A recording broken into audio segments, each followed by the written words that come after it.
Hello and welcome. In this video, we'll be going through the Swordsman job coaching quests from levels 3 to 5, skipping levels 1 and 2 as they're pretty straightforward and easy to beat. In terms of rewards, I'd recommend keeping the rewards from levels 3 to 5, and if you need another Crystal Eater, you can keep the reward from level 1 as well. If you're short of red skill crystals to upgrade your weapon skills, you can disassemble the level 2 reward, as that is not needed. Let's start off with level 3. And here I've also ticked off to disable co-op, just to show how you can beat each of these levels solo. Okay, so our basic Swordsman grid is right here. We have our Crystal Eater, which gives a 200% large physical damage debuff, and also some damage taken up debuffs. This may seem bad, but we can use our axe right after the Crystal Eater to remove these debuffs so we no longer take bonus damage. And once it eats the debuffs, it will do extra damage and provide physical damage buff and a magic damage buff.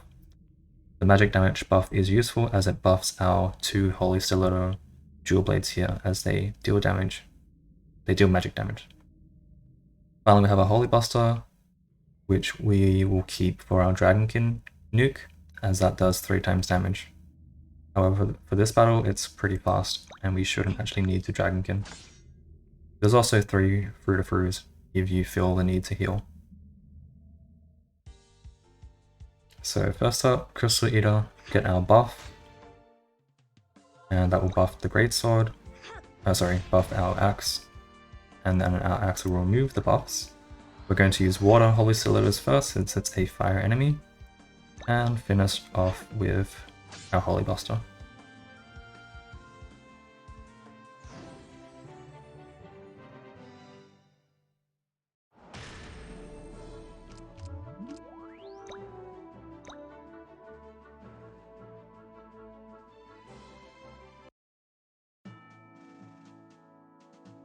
Okay, this next battle is a little bit tighter.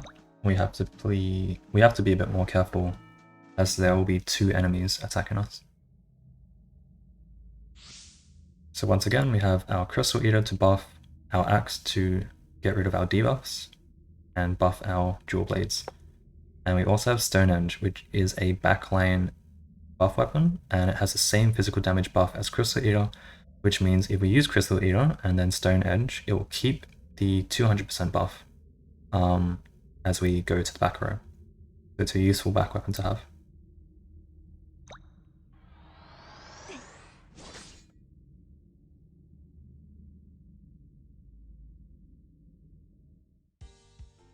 Okay, so since we have a fire magelet over here, we're going to target this one first, because we have a lot of water weapons.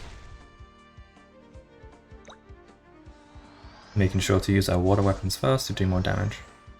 I'm going to go back with Stone Edge to dodge this attack, well, to take half damage.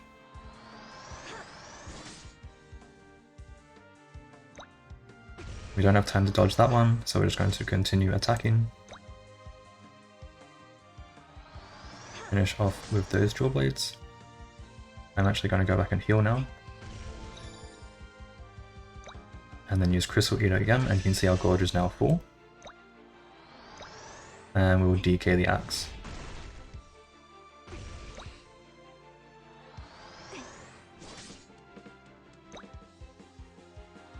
Now we can finish off with our Jewel Blades.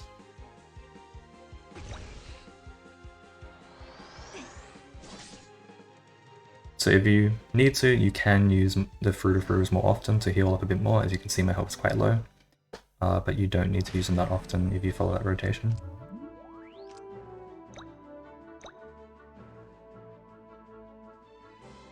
Compared to mages, Swordsman rotations can be quite flexible, as they take longer to fill up their Dragonkin Gorge, and so you can pretty much put whatever weapons you want to fill up your gorge here.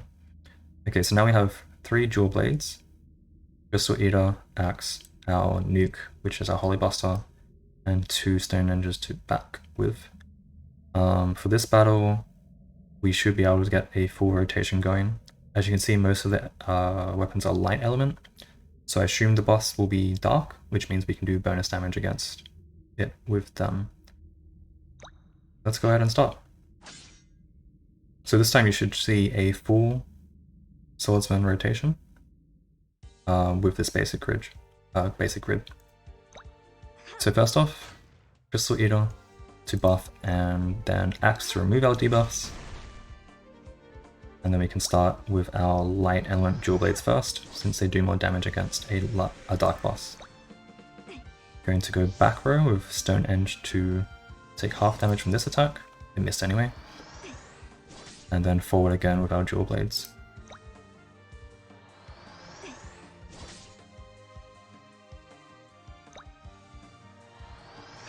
So you can see our bar is almost full. Going to go back again.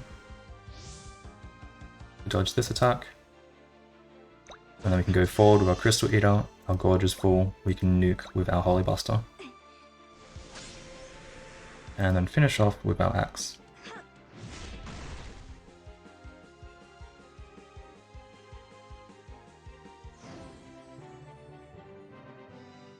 So you basically want to dance back and forth depending on what the boss uses, just so you don't take as much damage.